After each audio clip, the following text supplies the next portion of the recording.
is vaccination the only tool to control the viral respiratory diseases? Well, if we focus now on IB or in general? In general. No, well, if we, under theoretical conditions, let's say if you would have a farm with no contact with anything else and no wild birds and no people and no fomites and no hatching eggs and no, yes, you could control it without vaccination. But if you look worldwide, whether it's the Americas or Asia or Africa or Europe, everywhere people have to vaccinate at least for IB. In many countries also for ND, depending on the local situation. Respiratory viruses are very efficient in spreading. So yeah. I don't think we can change nature. Certainly not with that many birds that we have. Yeah, I think if we look for the vaccine and also for the good management practice, this all together probably helps to improve the protection and to improve the results in the field. Yeah, absolutely. Vaccines on themselves are not a solution. Yeah. If there is too much field challenge, too early, if the birds get already on the contaminated farm before, then any vaccine is yeah. it's prevention. It's a part of your system to keep your birds healthy. It cannot do it by its own, not for any disease.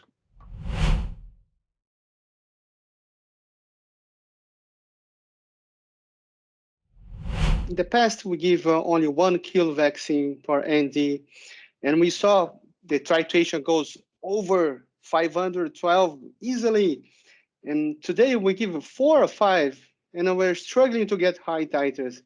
So that's my question. So are those virus different virus here for a long time, but we had more or less sensitive chickens? And we are improving that much the performance, and the chicken getting more sensitive, or at the same time viruses are mutating and it's causing all the damage? This is I think a subject that we can spend another morning or afternoon. Yeah, just roughly. But in general, I don't think there are really indications that the present birds are more susceptible than the old-fashioned chickens, because they died of Newcastle as well. But one of the things you said was triggering me. If you vaccinate, if you use a killed vaccine 4 or 5 times, don't expect seroconversions anymore, because it's biology. If a chicken already has high levels of maternal antibodies, for example, maternal antibodies, but also in general antibodies, and you're going to stimulate the chicken again with an antigen, in the immune system, there's a kind of regulation not to overspend, because if you make a lot of antibodies, that means you are making a lot of proteins. If you make a lot of proteins for an immune system, you cannot lay an egg with those proteins or grow.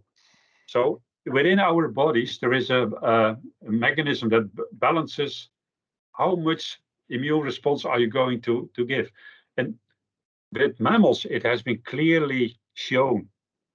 And for chickens, I think it's working the same way. If I look at the results, that if on the B cells, there are also other receptors that already detect whether there are a lot of antibodies against the antigen or not. If there are already a lot of antibodies against your antigen, the immune system is not going to make a lot of more antibodies, because that would be a waste. So it could be that if you use a killed vaccine twice, after the second, you still have a boost. But if you then do it a month later with the third, same thing, you don't get the boost anymore. So you can use 10 vaccines, but it doesn't get better. You think you're doing more, but in reality, it's not, the chicken doesn't respond anymore, because it's not useful for the chicken. And the same thing, they have many more birds, We have much higher now delay 300 eggs a year instead of 200. So I think there are so many changes that, yeah, how to put it. I think the vaccines are still able to do very good things, despite what we are doing with.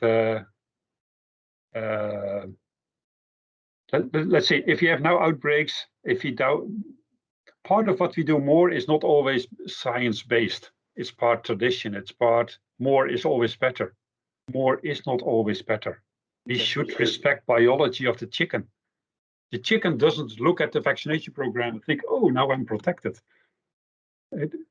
We have to respect biology, and sometimes we forget that.